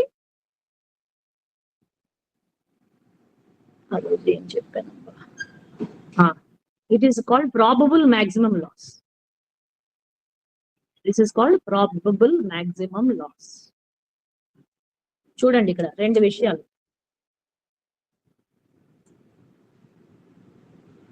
maximum possible loss, probable maximum loss. ఇది నేను ఒక బండ గుర్తు కూడా చెప్పాను. Peril లోని P ఉంది, ఈ ప్రాబబుల్ మాక్సిమం లాస్ కూడా స్టార్ట్స్ విత్ పి. సో ఈ రెండు కూడా ఒక కాన్సెప్ట్, అంటే ప్రాబబుల్ ఇక్కడ ఫార్ములా అన్నమాట. Probable maximum loss is equal to peril into పైన చెప్పాను కదా మాక్సిమం పాసిబుల్ లాస్ ఇది. బట్ మాక్సిమం పాసిబుల్ లాస్ అనే కాన్సెప్ట్ తాలూకా డెఫినేషన్ ఏంటి అంటే is equal to actual loss plus consequential loss. Actual loss అంటే ఇప్పుడే ఎక్స్ప్లెయిన్ చేశాను కదా, రూట్ కాజ్, దాని వల్ల జరిగేటటువంటి సబ్సిక్వెంట్ నష్టాలు. ఇక్కడ మరొక ఎగ్జాంపుల్ ఇచ్చుకుంటే యాక్చువల్ లాస్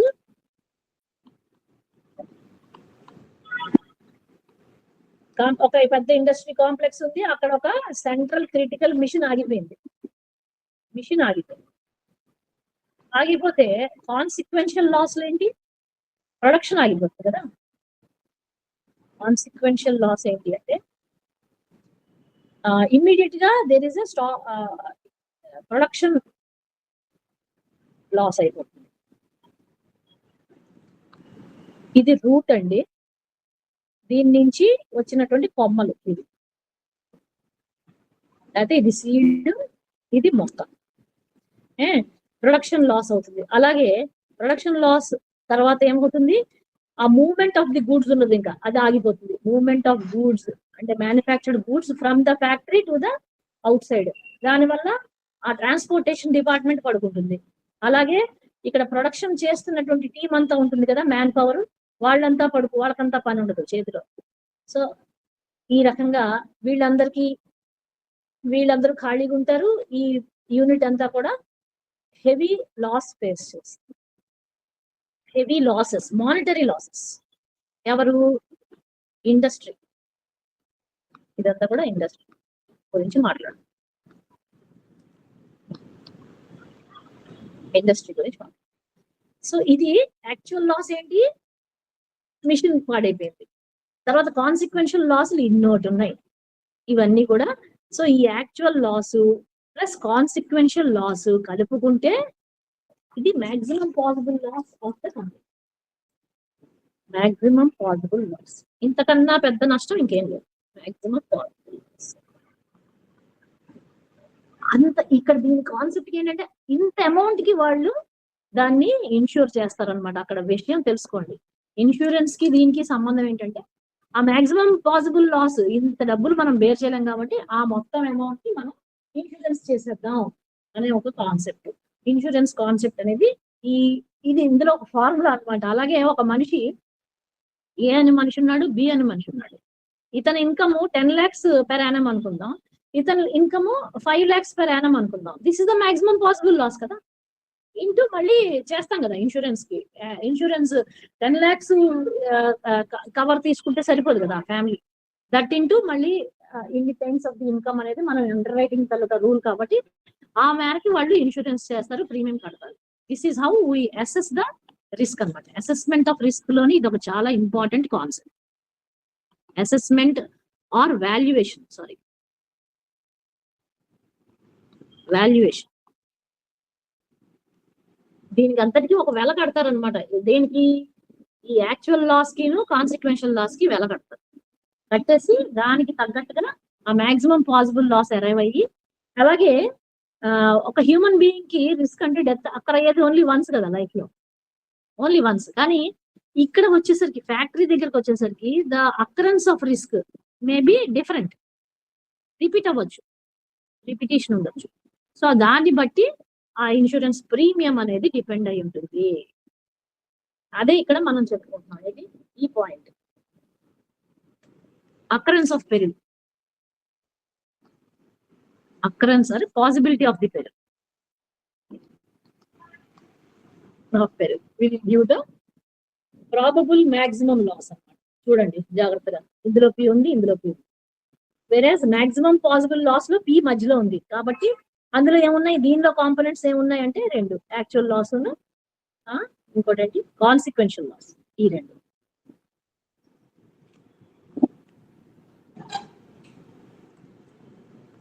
నెక్స్ట్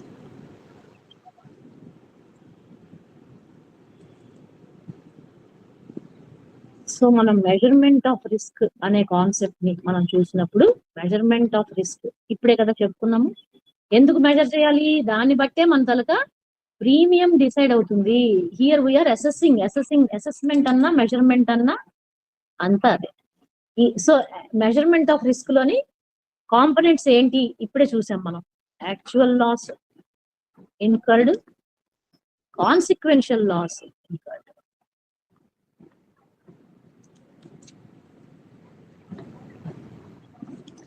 థర్డ్ ఏంటి?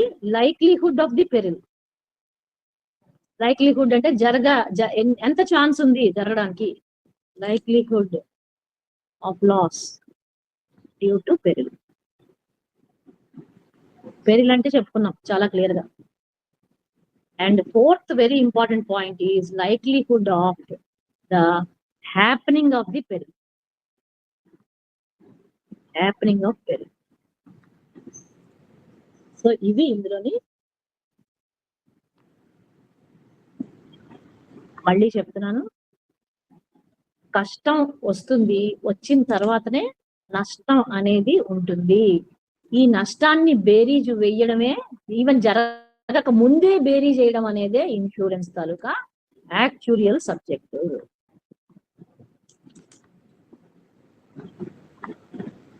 సబ్జెక్ట్ తాలూకా స్టోరీ, దాన్నే ప్రాబబిలిటీ అంటారు.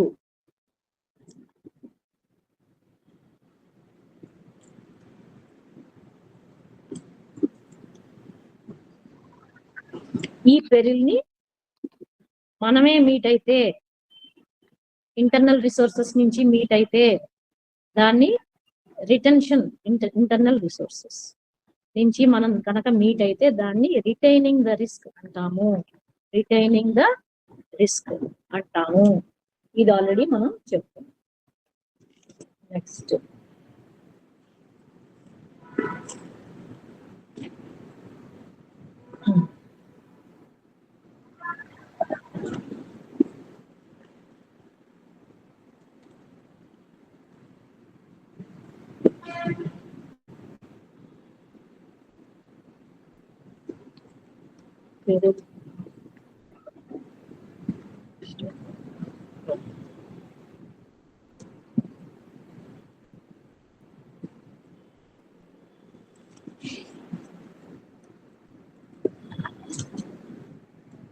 ఇప్పుడు ఒక కార్ కి డ్యామేజ్ జరిగింది, లేకపోతే థెఫ్ట్ అయింది.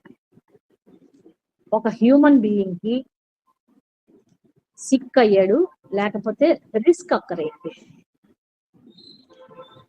థెఫ్ట్ ఈజ్ టోటల్ లాస్ కదా, damage is partial loss. Sickness is partial, risk అంటే death, it is total loss. చూసుకోండి జాగ్రత్త. బిజినెస్ ఎంటర్ప్రైజ్, ఒక industry business,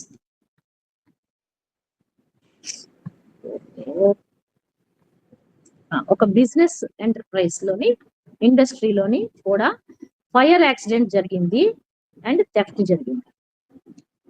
fire accident will also result in partial or total loss. చెప్పలేము, అది అసెస్మెంటే. ఇది కూడా అంతే, వీ కెనాట్ అసెస్. ఇవన్నీ కూడా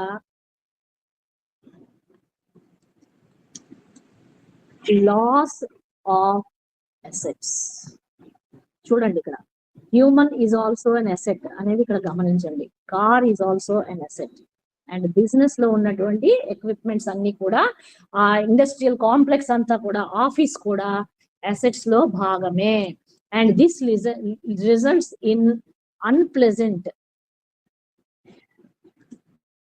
and adverse financial loss to humans.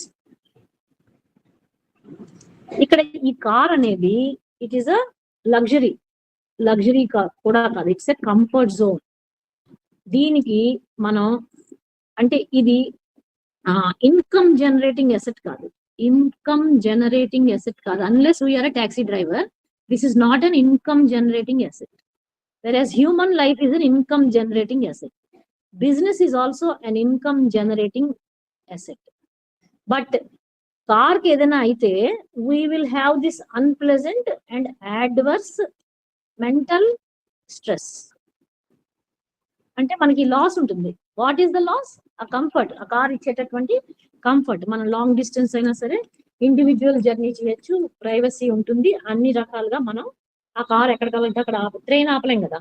కాకపోతే ఈ కార్ ఏంటంటే మన చేతిలో ఉండేటటువంటి మనకి కావాల్సినటువంటి కంఫర్ట్ జోన్, కాబట్టి మనం దాన్ని మెయింటైన్ చేస్తాం. ఓకేనా? సో దిస్ ఈజ్ హౌ ఈ ఇన్సూరెన్స్ అనేది, ఈ అసెట్స్ ని కవర్ చేసేదే ఇన్సూరెన్స్ అనే కాన్సెప్ట్. అండ్ దీస్ ఇప్పుడు మనం పైన చెప్పుకున్నవన్నీ కూడా దే ఆర్ అన్సర్టైన్. అన్సర్టైనిటీ అనేది 100% వీటిలోనే మనకి కనిపిస్తుంది. ఇవన్నిట్లో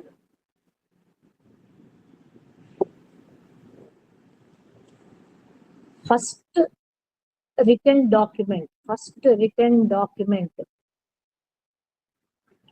డాక్యుమెంట్ కన్నా ముందు మన టెక్స్ట్ బుక్ లో ఏం చెప్పుకున్నారంటే చైనీస్ షిప్స్ అన్ని కూడా మునిగిపోతూ ఉంటే 500 years back, before the script అంటే before historic evidence, Chinese ships అన్ని కూడా మునిగిపోతుంటే వాళ్ళు ఏం చేశారంటే షిప్స్ లో ఒక షిప్ లో వెళ్ళేటటువంటి కార్గోని ఏం చేశారు,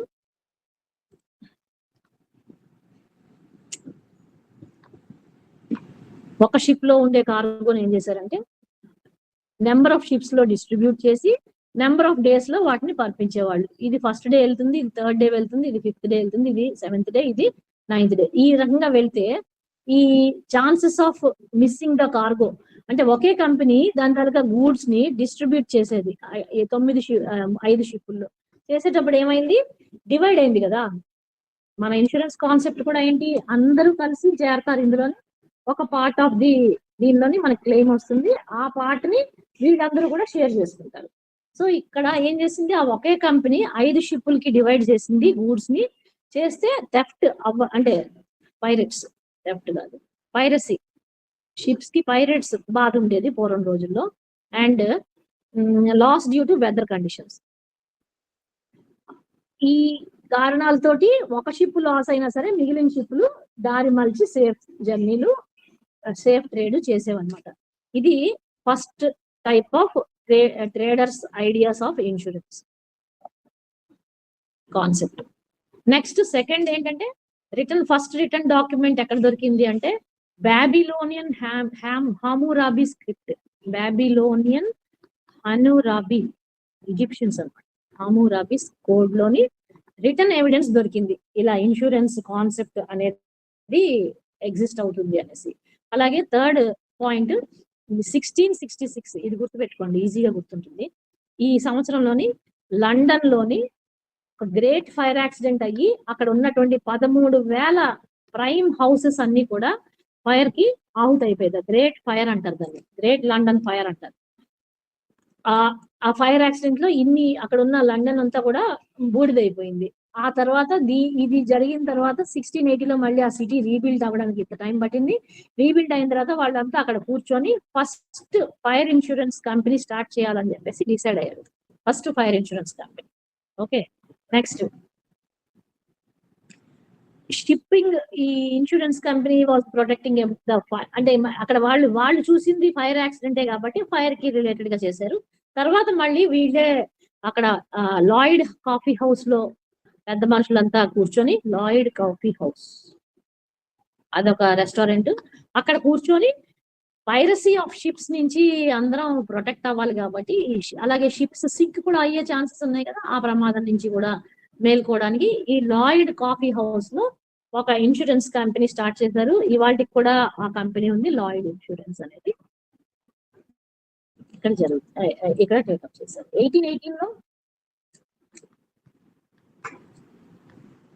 1818లో ఇండియాలో first insurance company by the name of oriental life insurance company establish అయింది ఇన్ కోల్కతా, అప్పుడు కలకత్తా అనేవాళ్ళు.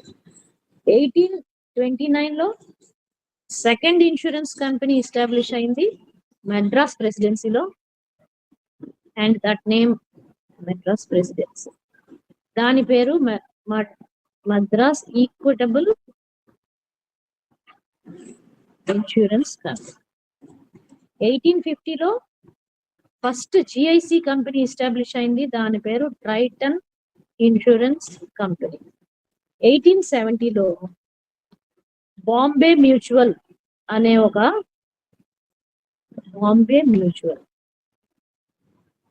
ఒక ఇన్సూరెన్స్ కంపెనీ స్టార్ట్ అయింది. ఎప్పుడైతే ఒక హోస్ట్ ఆఫ్ ఇన్సూరెన్స్ కంపెనీస్ ఉన్నాయో 1938లో బ్రిటిషర్స్ ఇన్సూరెన్స్ యాక్ట్ అనే చట్టాన్ని పాస్ చేశారు. ఇన్సూరెన్స్ యాక్ట్ అదే కంటిన్యూ అవుతూ వచ్చింది. 1956లో మనది నేషనలైజ్ చేశారు, అన్నిటినీ ఒక అంబ్రెల్లాకి తెచ్చి ఎల్ఐసి ఫామ్ చేశారు. అలాగే 1973లో జిఐసిని నేషనలైజ్ చేశారు. 4 సబ్సిడియరీస్ ఆఫ్ ఇన్సూరెన్స్ ని సిస్టర్ కంపెనీస్ గా డిక్లేర్ చేసి ఆపరేషన్ లోకి తెచ్చారు. They are national insurance, oriental insurance, new India insurance and united India insurance. So ఈ రకంగా ఇన్సూరెన్స్ చరిత్ర అనేది మనకి నేషనలైజ్డ్ సెక్టర్ లో శ్రీకారం చుట్టారు. అక్కడి నుంచి ఈ బిజినెస్ అనేది ఇలాగే జరిగింది. 1999 వరకు ఇన్సూరెన్స్ సెక్టర్ లో ఎల్ఐసి మోనోపలి ఉండింది. ఆ తర్వాత మనకి తెలిసిన స్టోరీయే. అదే సంవత్సరంలో ఐఆర్డిఏ సెటప్ చేశారు. అక్కడి నుంచి మల్టిపుల్ కంపెనీస్ ఇందులోకి వెంచర్ చేశాయి. వీటి గురించి ఇన్సూరెన్స్ ప్రోడక్ట్స్ ని డీపర్ స్ప్రెడ్ చేయాలి, ఇన్సూరెన్స్ ఇన్నోవేటివ్ ప్రోడక్ట్స్ ని తీసుకురావాలి, deeper penetration of the insurance markets జరగాలి అనే ఉద్దేశంతో వింటర్ సెషన్ ఆఫ్ పార్లమెంట్ లోని ఈ బిల్ ని సెటప్ చేశారు. చేసుకొచ్చి సమ్మర్ సెషన్ ఇది ఫస్ట్ బిల్ చేసి ఎస్టాబ్లిష్ చేశారు. ఇందులోని మనకి life insurance concept, general insurance concept and health insurance concept, 3 sectors, 3 different sectors operation లోకి వచ్చాయి. ఇదేమో 2013 లో ఎస్టాబ్లిష్ అయింది.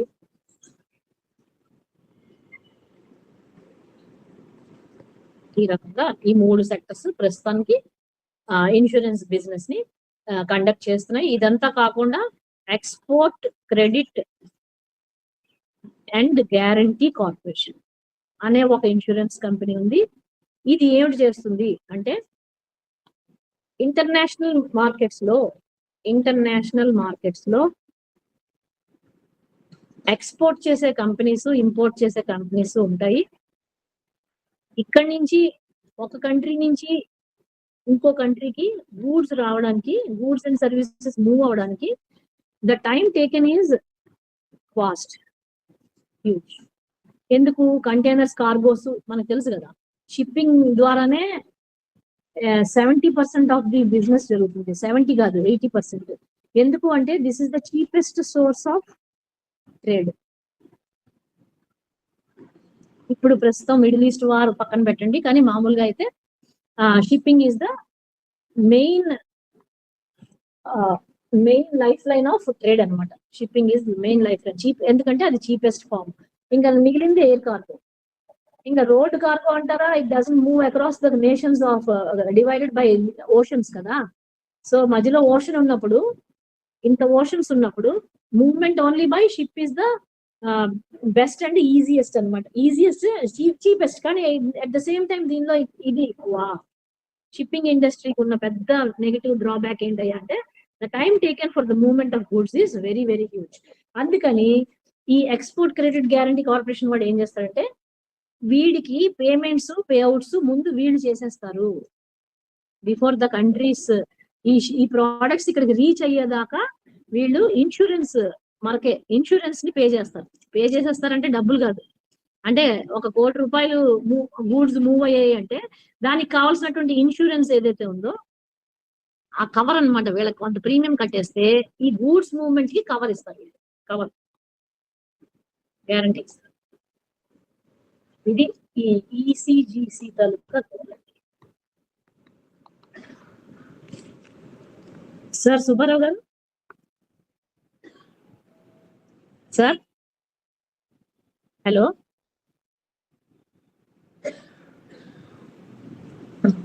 సార్ జిఐసికి వచ్చేసరికి fire insurance, marine insurance, motor vehicle insurance, engineering insurance, theft insurance, Fidelity insurance. దీని గురించి ఆల్రెడీ నిన్న క్లాస్ లో కూడా నేను కవర్ చేశాను. ఇవన్నీ కూడా డీటెయిల్డ్ గానే చెప్పాను. సో ఈ మెరైన్ ఇన్సూరెన్స్ లోని సీ ఉంటుంది, రోడ్ ఉంటుంది, ఎయిర్ ఉంటుంది. అంటే any movement from one country to another goods movement marine insurance ద్వారా కవర్ అవుతుంది. ఓకేనా? అండ్ ఈ జనరల్ ఇన్సూరెన్స్ వాళ్ళే యాక్సిడెంట్ కవర్ కూడా చేస్తూ ఉంటారు, హెల్త్ కవర్ కూడా చేస్తూ ఉంటారు. ఇవన్నీ కూడా బేసికల్లీ యాన్యువల్ పాలసీలు. మనం అన్ని టర్మ్ పాలసీలు అంటే ఎంతో కొంత టర్మ్ ఉంటుంది, 5 years 10 years. But general insurance లో ఇచ్చే ప్రతి పాలసీ కూడా యాన్యువల్ పాలసీలు. ఈ సంవత్సరం ఇచ్చేస్తారు. ఎండ్ ఆఫ్ ది ఇయర్ అది ఎండ్ అయిపోతుంది, టెర్మినేట్ అయిపోతుంది కాంట్రాక్ట్. ఆ తర్వాత మళ్ళీ కొత్త ప్రీమియము, హయ్యర్ ప్రీమియమ్స్ చార్జ్ చేస్తారు, గ్యారంటీగా చేస్తారు. అలాంటి సినారియో మనకి ఎల్ఐసిలో ఉండదు. మనదేమో లెవెల్ ప్రీమియం సిస్టమ్, ఎప్పటికీ అదే. ఒకసారి ఎంట్రీ పాయింట్ లో ప్రీమియం డిసైడ్ చేసాము అంటే వసదాకా వాళ్ళు అదే కడుతూ పోతారు policy holders. So this is the level premium system. Sir Subbarao garu, hello.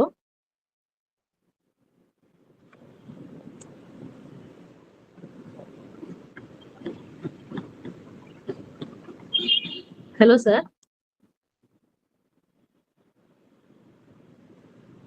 Hello.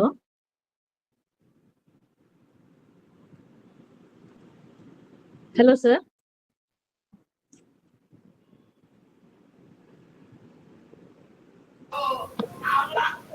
Madam అయిపోయింది సార్. ఓకే అండి, ఓకే అండి. Thank you madam, thank you so much. Comrades, comrades, మన అందరి తరఫున మేడం కి ధన్యవాదాలు తెలియజేస్తూ. Thank you madam, thank you madam. ధన్యవాదాలు. Okay sir, okay sir. నమస్తే. Thank you madam, thank you madam. ధన్యవాదాలు మేడం. కామ్రేడ్స్ మీరు లీవ్ అయిపోకండి.